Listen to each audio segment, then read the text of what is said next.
prendre la direction du Gard sur une toute autre actualité. On écoute le ministre de l'Intérieur. D'abord un point de situation. Vous savez qu'hier, la journée a été extrêmement tendue en matière de gestion d'incendie. Nous avions 11 feux importants sur l'ensemble de la zone sud. À l'heure où je vous parle, ils sont maîtrisés. Mais nous connaissons une situation à risque extrêmement élevée pour les heures qui viennent. En particulier dans le Gard, dans les Bouches-du-Rhône, dans une grande partie du Var.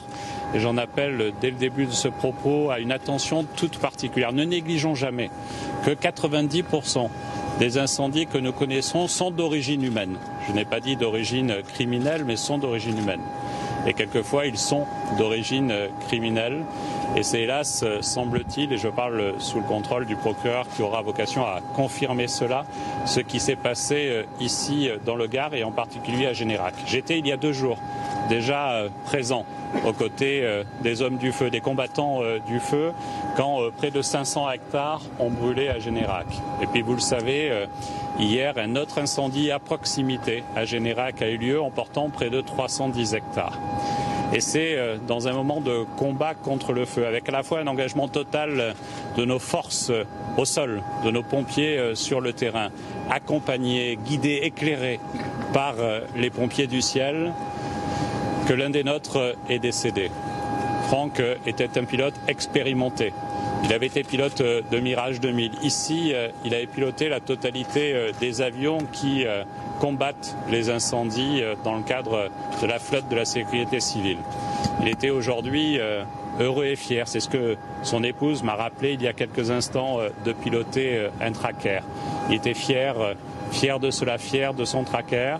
Et au moment où il s'engageait pour préserver une propriété, le propriétaire était là, il y avait des femmes, des hommes, des vies en jeu. Il n'a pas hésité.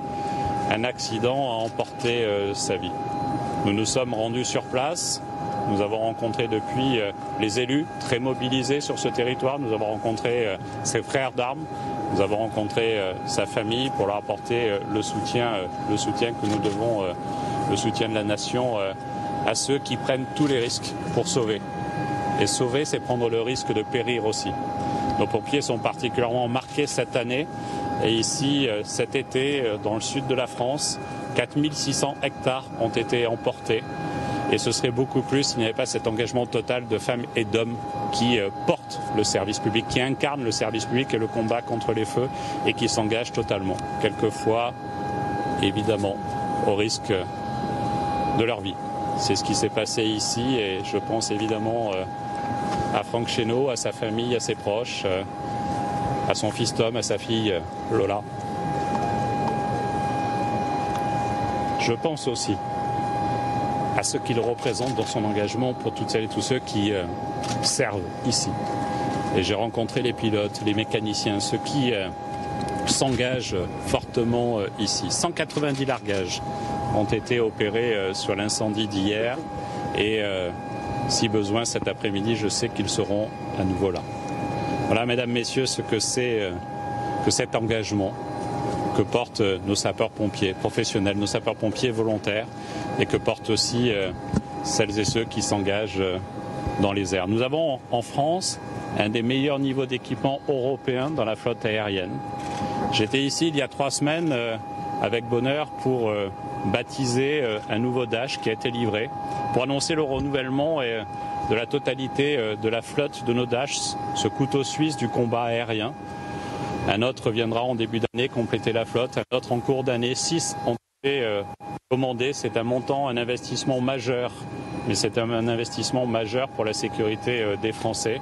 Et je suis intimement convaincu que les Français savent ce qu'ils doivent à nos pompiers sur terre, à nos pompiers du ciel. Je voudrais aussi évoquer un point parce que certains commentateurs plus spécialistes que d'autres évoquent ce qu'ils appellent la vétusté des avions Dash. Tel n'est pas le cas. Chaque avion, non, la vétusté des avions tracker, tel n'est pas le cas.